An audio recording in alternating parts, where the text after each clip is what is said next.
Alors maintenant, c'est Rodrigo Torturelli qui va nous parler des méthodes espagnoles et portugaises. Alors, petite précision, Rodrigo parle plusieurs langues, mais pas le français. Il va nous parler, si c'est bien comme ça a été convenu, en portugais.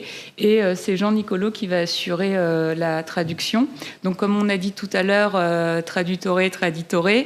Donc, si ça se passe pas bien, ce sera de la faute de Jean, et si ça se passe bien, ce sera grâce à Rodrigo. Voilà. J'aurais dû faire ça. Boa tarde, sim. Inicialmente, peço desculpas pela ausência do francês, mas o Jean certamente me ajudará aí.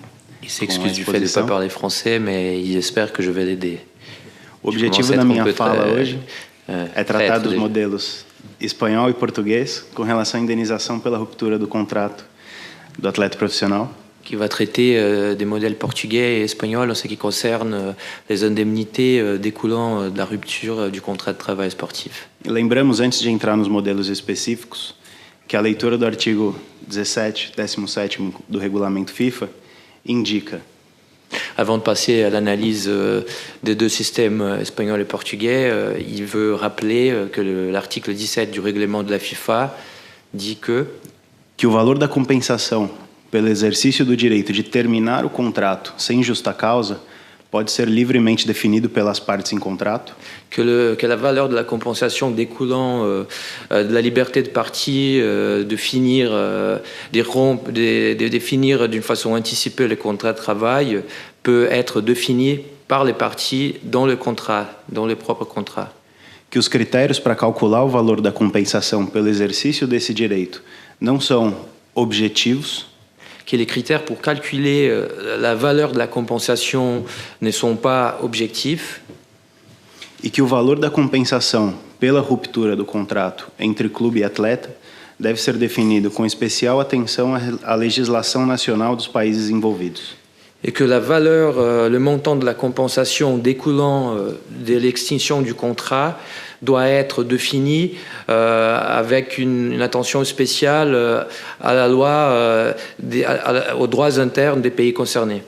Feita essa introdução, vamos à análise das regras da Espanha e de Portugal sobre o tema. Donc il passe à l'analyse des règles portugaises et espagnoles.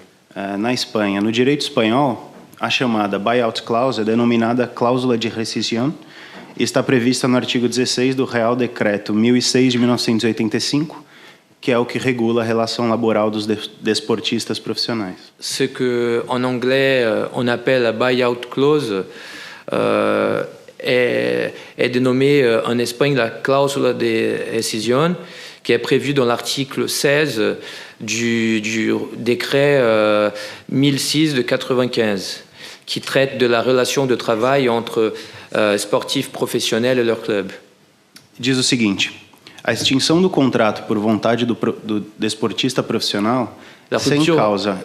La rupture du contrat entraînée par le sportif professionnel sem causa imponível ao clube dará a este, sans que le club ait contribué à ça, dará a este clube o direito, nesse caso, a uma indenização. Confère au club les droits à des indemnités. Que em ausência de pacto a respeito, fixará a jurisdição laboral em função das circunstâncias de ordem esportiva. En l'absence d'un accord en la matière, la juridiction, les prud'hommes en Espagne vont fixer, en fonction des circonstances d'ordre sportif, prejuízo que se haja causado à entidade, motivos de rompimento e demais elementos que o julgador considere estimáveis. Les dommages causés à l'entité sportive, les motifs de la rupture et les autres éléments que les juges peuvent considérer raisonnables. E no caso de que o atleta, no prazo de 1 ano, desde a extinção do contrato, fizer um novo contrato com outro clube ou entidade desportiva, porque nessa lei não se trata apenas de jogadores de futebol, esses serão responsáveis subsidiários pelo pagamento das obrigações. Et si dans la période d'une année suivant la rupture du contrat, les joueurs signent un autre contrat avec un autre club, les clubs précédents sera responsable du paiement des indemnités. Quer dizer, caso não tenha a prévia fixação do valor da cláusula de rescisão, cabe à jurisdição espanhola estabelecer a quantia devida ao clube, levando em consideração as circunstâncias estabelecidas na lei, com a possibilidade de o clube ou entidade desportiva destinatária do atleta ser condenado solidariamente ao pagamento da indenização. C'est-à-dire que s'il n'y a pas de clause libératoire dans le contrat, il appartiendra au juge espagnol d'établir les montants dus au club. Et pour cela, il va falloir que le juge prenne en considération les circonstances établies par la loi, avec la possibilité toujours que le club ou le club d'accueil du joueur soit considéré comme responsable pour le paiement de l'indemnité. Para ilustrar o posicionamento judicial espanhol sobre esse tema, vou apresentar para vocês o caso Osasuna versus Racing Santander e Baldomero, que é um jogador de origem da Costa do Marfim. Pour illustrer la position du judiciaire espagnol à propos de cette matière, il va évoquer l'affaire Osasuna contre Racing Santander, qui concernait un joueur de la Côte d'Ivoire. Nesse caso, o Osasuna, clube espanhol que tinha contrato assinado com o atleta com cláusula rescisória de 12 milhões de euros, ajuizou uma demanda indenizatória contra o atleta e o clube destinatário. Dans ce cas-là, il y avait un contrat entre le joueur l'ivoirien et Osasuna, et le contrat de travail contenait une clause libératoire stipulée en 12 millions d'euros. Nesse caso, c'est les clubs, o clube entrou com a ação, né? O clube entrou com a ação. Et le club a réclamé les 12 millions d'euros devant les juges espagnols. Cobrou os 12 milhões da buyout clause e cobrou, adicionalmente, indenização por danos pela ruptura do contrato, considerando má-fé do atleta, a duração do contrato de trabalho não cumprido, cumpriu pouco mais de um mês de contrato, a retribuição salarial, que seria de 1 milhão ao longo de todo o contrato, lucros cessantes pela perda de expectativa econômica, eventual transferência futura do atleta, e por razões esportivas. Ele era novo, tinha 21 anos, e estava dentro do período de proteção esportiva. Cette affaire présente une particularité dans la mesure où, au-delà du paiement des 12 millions d'euros à titre, comme un paiement de la clause libératoire, le paiement de la libération du joueur, c'est la buyout clause, c'est l'idée de cette clause. Les clubs réclamaient aussi des indemnités découlant des dommages intérêts. Les clubs demandaient d'être dédommagés en raison de la rupture du contrat. Et pour cela, il estimait que le joueur avait agi de mauvaise foi. La durée du contrat de travail, le joueur était resté au club un seul mois et que le salaire célébré par les parties atteignait la somme d'1 million d'euros au total. En plus, le club disait qu'il avait eu un manque à gagner en raison des attentes sportives générées à partir de l'arrivée du joueur. Et en plus, le club évoquait que l'âge du joueur, qui avait que 21 ans, je ne comprends pas trop cette dernière... O que acontece, além disso, a razão esportiva? Le club disait peut-être que les indemnités devaient être encore plus importantes au vu de l'âge du joueur qui n'avait que 21 ans. Ouais, c'est ça. Ao analisar o caso, o tribunal disse que, à margem de qual seja a verdadeira natureza jurídica da cláusula de rescisão, seja ela penal ou pena convencional para alguns, ou cláusula convencional, pacto indenizatório para outros, o certo é que a doutrina judicial admitiu a faculdade da moderação judicial da quantia indenizatória pactada. Bon, le tribunal a dit que l'on considère que cette clause est en fait une clause libératoire ou bien une clause pénale. Il est certain que les juges espagnols peuvent modérer, peuvent arbitrer le montant de l'indemnité, indépendamment de la nature de la clause. Entendeu que, nesse caso, pela perspectiva fática e jurídica, se verifica uma desproporção entre a quantia indenizatória que se exige ao jogador para se desvincular do clube. Parce que là, apparemment, il y avait le montant exigé aux joueurs pour qu'ils puissent se libérer était disproportionné. Que significa um abuso de direito. C'était un abus de droit. E para valorar adequadamente o importe ajustado, tem que ter em conta que os 12 milhões de euros indicados na cláusula de rescisão não guarda proporção com o salário de 1 milhão ao longo de todo o período contratual de 5 anos, ou o preço de mercado do atleta. Donc, pour estimer correctement la valeur juste, la valeur qui se référait à l'équilibre du contrat, il fallait tenir compte que les 12 millions d'euros prévus dans la clause libératoire n'avaient était disproportionné par rapport au salaire ou même le prix de marché du joueur. E que a quantia pactada, portanto... Oui, c'est bien dit, je pense. Non bon. Ah oui. Que a quantia pactuada, nessas condições, dificulta o exercício do direito por parte do atleta e desnaturaliza a cláusula rescisória, fazendo com que ela se assimile a um direito de retenção. D'accord, que le montant trop élevé stipulé dans la clause libératoire dénaturait l'idée de cette clause libératoire et comme ça devenait ou alors s'approchait d'un droit des rétentions, comme il disait en Espagne avant l'affaire Bosman, c'est-à-dire un droit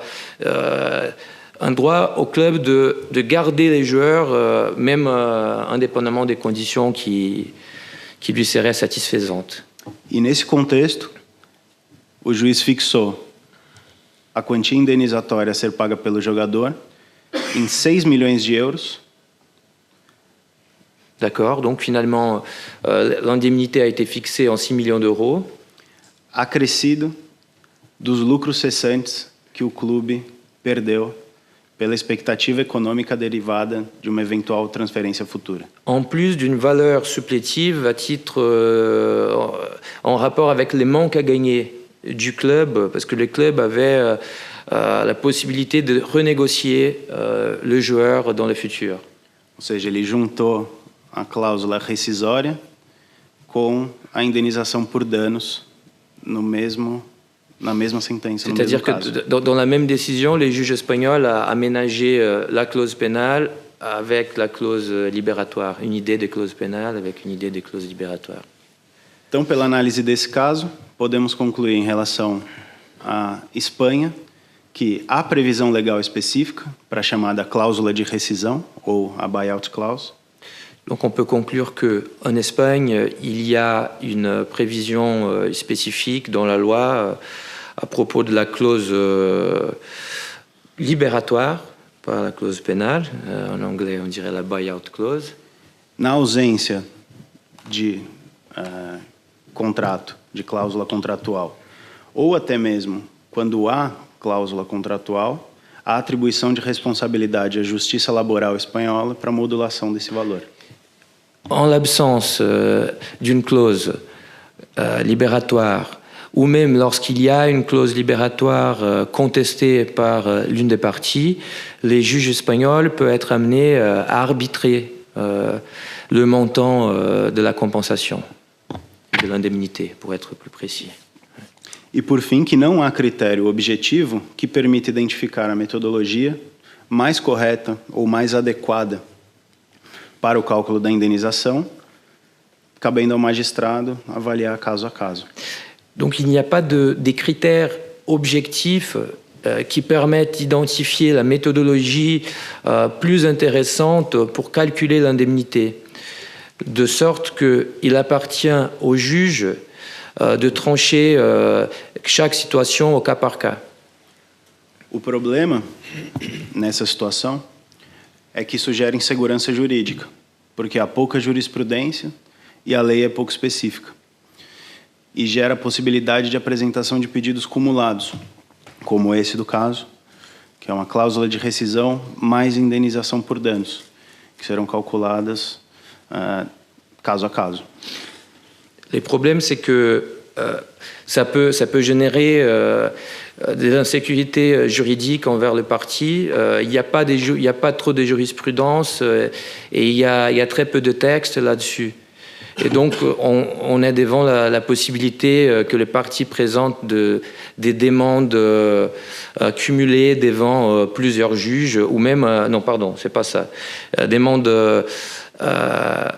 sous la base de plusieurs catégories d'indemnités, que les partis essayent d'assortir dans la même demande, une demande d'indemnité de transfert et une demande de compensation. Voilà. Passando para Portugal, o regulamento dessa questão está disposto na Lei 54 de 2007, uma lei nova, portanto, qui diz o seguinte. Au Portugal, la loi qui traite de cette question est une loi assez récente, la loi numéro 54 de 2017.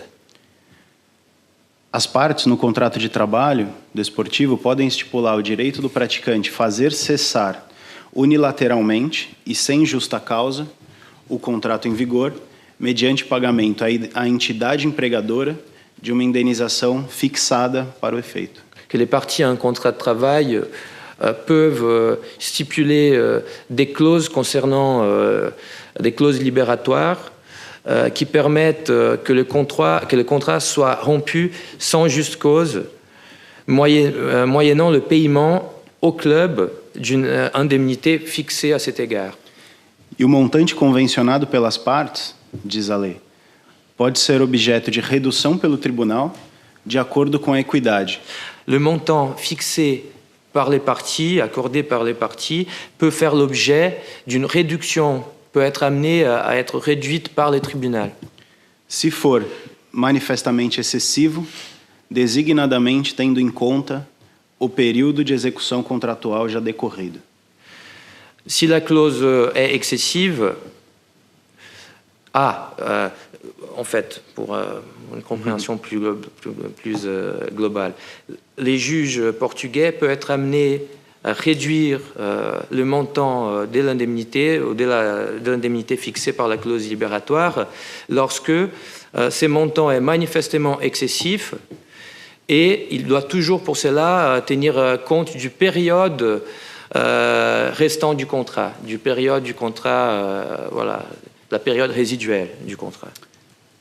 A partir da análise da lei portuguesa, se verifica, portanto, que há previsão para a elaboração de uma cláusula rescisória, autorizando as partes a terminarem um contrato mediante pagamento de uma compensação, que esse valor pode ser revisado caso seja verificado algum abuso no uso desse direito, considerando, e a lei portuguesa é específica nesse sentido, o período de exécution contractuelle déjà décorrida. Donc la loi portugaise prévoit explicitement la possibilité que des clauses libératoires soient incluses dans les contrats sportifs de travail.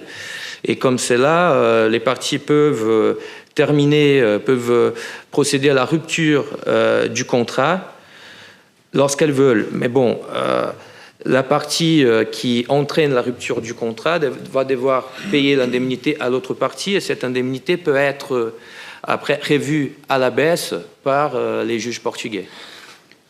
Nesse caso, assim como a lei espanhola, não há segurança sobre quais são os critérios que devem ser aplicados para a modulação dessa cláusula de rescisão, e o que gera novamente insegurança jurídica. Tel que la loi espagnole, la loi portugaise ne présente pas des critères objectifs en ce qui concerne les calculs de ces indemnités. Para resolver ou minimizar essa insegurança jurídica, é possível se propor duas soluções. Pour résoudre ces problèmes, il est possible de proposer deux solutions. A primeira é que seja incluída nos contratos os critérios, métricas e algoritmos que sustentam o cálculo da compensação pelo exercício do direito de terminar o contrato e também pela indenização por danos.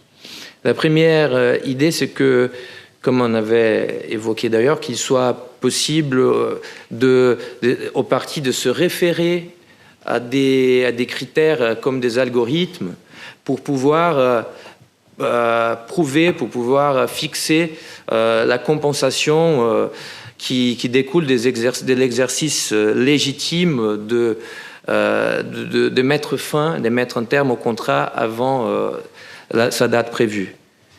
Isso porque, diante da ausência de regulação, seja ela nacional ou internacional, a indicação desses critérios em contrato ou em um anexo ao contrato pode modular o cálculo réalisé pelo juiz. Parce qu'en l'absence des critères objectifs au plan national comme international, l'insertion de ces types de clauses dans le contrat de travail peut aider les juges à fixer d'une façon plus objective les indemnités dues. Além disso, a convenção entre as partes sobre o valor da cláusula e o mecanismo de cálculo para se alcançar esse valor é de grande valia, servindo de modulação para o próprio tribunal. C'est ça que l'accord passé par les parties à ces propos, Rodrigo dit que ça peut être très intéressant, ça peut être servi comme un mécanisme d'arbitrage, un indice pour arbitrer le montant lorsque le litige arrive au juge. Outro ponto muito importante tem relação com a necessidade de se especificar em contrato o que é cláusula de rescisão e o que é cláusula de liquidação de danos. Un autre aspect intéressant est lié au fait qu'il doit être possible de spécifier dans le contrat la différence entre, comme on a dit, on peut traduire la clause libératoire et la clause pénale. Isso porque a cláusula de rescisão tem relação com o exercício do direito de terminar o contrato. Parce que la clause libératoire a trait à l'exercice du droit de se libérer du contrat. Unilateralmente e sem justa causa, mediante pagamento de valor certo. D'une façon unilatérale et en l'absence de juste cause. Essa cláusula ela é diferente daquela que determina a indenização pela quebra do contrato, que não tem relação com o exercício de um direito, mas apenas serve para remunerar a parte inocente pelos danos decorrentes do término da relação. En revanche, la clause pénale n'a pas de rapport avec l'exercice d'un droit, mais c'est une clause qui permet juste d'évaluer, de dédommager la partie intéressée. E o aspecto prático dessa análise ele é representado por um caso no CAS envolvendo o atleta Darwin Marmolejo contra o Clube Desportivo Equidad de Seguros S.A. e a FIFA, caso 2016 a 4576, em que o CAS, considerando a redação da cláusula incerta no contrato, entendeu que, por ser genérica, não estavam diante de uma cláusula de rescisão, mas uma cláusula de liquidação de danos. On s'arrête là. Bon, dans cette affaire TAS de 2016 à 4576, les arbitres ont estimé que la clause en présence n'était pas une clause libératoire, mais une clause pénale, dans le sens où elle avait pour but de calculer les dommages découlant de la résiliation. E diante da ausência de uma cláusula rescisória, o CAS concluiu que o atleta não exerceu o seu direito de cessar o contrato unilateralmente, mas terminou o seu contrato de trabalho com o clube. E concluiu que, por isso, houve violação contratual por parte do atleta ao terminá-lo antecipadamente e dentro do período de proteção, e aplicou sanções esportivas a ele e ao seu clube de destino. Donc, vu que ce n'était pas une clause libératoire, mais une clause pénale, les arbitres ont estimé que le joueur n'avait pas le droit de résilier unilatéralement le contrat. C'est-à-dire, outre le montant stipulé par la clause pénale, les arbitres ont fait valoir que le joueur était redevable également d'un montant supplémentaire. É isso, né? Além do valor da cláusula penal, ele também tinha que pagar o domagem anterior. Não havia cláusula rescisória, então ele foi condenado a pagar os danos, mais ou menos o mesmo valor. É o que eu falei, Mas o ponto importante é que houve condenação a sanções esportivas. Et le plus important, c'est que, au-delà de devoir payer les montants de la clause libératoire, les arbitres ont infligé aussi des sanctions sportives aux joueurs sportifs, non?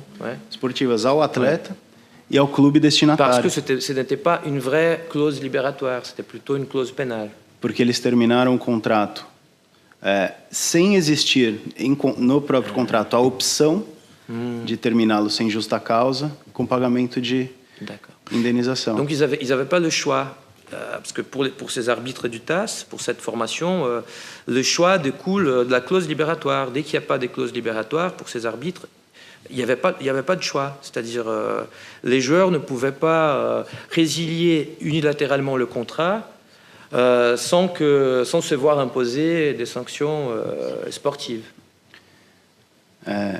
Então, mais do que analisar a jurisprudência dos tribunais para se pensar em um critério, é mais interessante analisar a jurisprudência para que se dê uma maior atenção à redação do contrato e dessas cláusulas. Donc, selon Rodrigo, plus important que de porter un regard sur la jurisprudence pour essayer de dégager des critères, c'est d'observer la jurisprudence pour améliorer la rédaction des contrats. Pour les avocats... Se evitando controvérsias. Oui. Evitando-se controvérsias sobre a natureza jurídica das cláusulas, se cláusulas de rescisão ou cláusulas indenizatórias. On évite ainsi des litiges concernant la nature juridique de la clause. E mais do que isso, os mecanismos de cálculo para cada uma delas. Evita a discussão sobre o mecanismo de cálculo. Evita-se discussão. Bon, c'est-à-dire, donc on évite des discussions sur la nature juridique et on évite également des discussions sur les calculs du montant, si c'est une indemnité ou si c'est une compensation.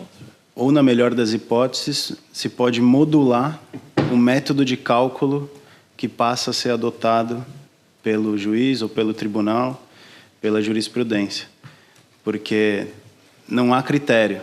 Então, o critério definido em contrato pode vir para...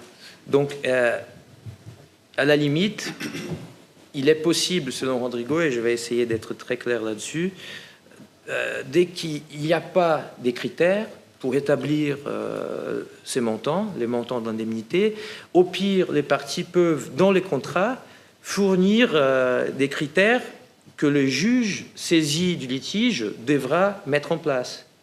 Les propres parties, au lieu de déterminer le montant de la clause, les parties peuvent fournir des critères objectifs pouvant être mis en place par les juges saisis. E por essa jurisprudência ser do CAS em relação às cláusulas, isso gera ainda uma maior preocupação, porque quando você escreve a cláusula do seu contrato, você tem que considerar a legislação nacional, e a interpretação dos juízes nacionais, a legislação e a interpretação dos árbitros do CAS. Donc, pour Rodrigo, dans tous les cas, cette solution du TAS n'est pas méprisable parce que dans n'importe quel pays, l'avocat qui va rédiger les contrats va devoir tenir compte de la façon dont raisonnent habituellement les arbitres du TAS. Reduzindo assim a insegurança jurídica também numa ordem internacional. Pour réduire comme ça l'incertitude juridique concernant les parties, également dans l'ordre international. Que é muito particular das questões esportivas, especialmente futebol. Parce que, bien sûr, les questions sportives présentent des spécificités, et notamment dans les cas du football. Enfim, essa era a mensagem que eu queria terminar. Muito obrigado pelo convite, obrigado a todos. E na próxima, em francês.